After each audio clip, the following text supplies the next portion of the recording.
ನಮಸ್ತೆ. ಇವತ್ತು ಸೋಮವಾರ. ಇವತ್ತು ಮನೇಲಿ ಕೆಲವೊಂದು ವುಡ್ ವರ್ಕ್ ಅನ್ನ ಮಾಡಿಸ್ತಾ ಇದ್ವಿ. ಏನಂದ್ರೆ ನನ್ಗೆ ಕಿಚನ್ ಅಲ್ಲಿ ಕೆಲವೊಂದು ಸ್ಟೋರೇಜ್ ಪ್ಲೇಸ್ ಬೇಕಿತ್ತು. ಅದನ್ನೆಲ್ಲ ಮಾಡಿಸ್ಕೊಂತಾ ಇದ್ದೆ.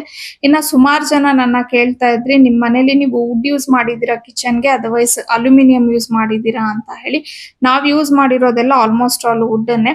ಮತ್ತೆ ಇದೆಲ್ಲ ಫ್ಯಾಕ್ಟ್ರಿಲೇ ರೆಡಿ ಆಗಿ ಬಂದ್ಬಿಡತ್ತೆ. ಸೊ ಜಸ್ಟ್ ಇಲ್ಲಿ ತಗೊಂಡ್ ಬಂದು ಫಿಟ್ಟಿಂಗ್ ಮಾಡ್ತಾರೆ. ಅಂದ್ರೆ ಸ್ವಲ್ಪ ಏನಾದ್ರು ಸೈಜಸ್ ಹೆಚ್ಚು ಕಮ್ಮಿ ಇದ್ರೆ ಅದನ್ನ ಮಾತ್ರ ಕಟ್ ಮಾಡಿ ನೀಟಾಗಿ ಫಿಟ್ ಮಾಡಿ ಕೊಡ್ತಾರೆ. ಒಂದು 2 ದಿನದಲ್ಲೇ ನನ್ ಕಿಚನ್ ರೆಡಿ ಆಗ್ಬಿಡತ್ತೆ. ಅಂದ್ರೆ ಇವತ್ತೇ 90% ಎಲ್ಲ ಮಾಡ್ಕೊಟ್ಬಿಟ್ಟಿದ್ದಾರೆ. ಜಸ್ಟ್ ನಾನೊಂದು ಗ್ಲಾಸ್ ಡೋರ್ ಹೇಳಿದ್ದೆ. ಅದು ಬುಧವಾರ ಏನೋ ಬರತ್ತಂತೆ. ಸೊ ಅದು ಬಂದು ಫಿಟ್ಟಿಂಗ್ ಮಾಡಿದ್ರೆ ಫೈನಲ್ ಆಗಿ ನನ್ ಕಿಚನ್ ರೆಡಿ ಆಗತ್ತೆ.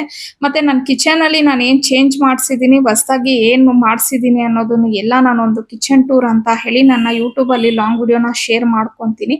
ಇನ್ನ ಅವ್ರು ಹೋದ್ಮೇಲೆ ಕಿಚನ್ ಎಲ್ಲ ಸ್ವಲ್ಪ ಗಲೀಜಾಗಿತ್ತೆಲ್ಲ ಅದನ್ನೆಲ್ಲ ನಾನು ನೀಟಾಗಿ ಕ್ಲೀನ್ ಮಾಡ್ಕೊಂತಾ ಇದ್ದೆ. See you in the next vlog. Bye.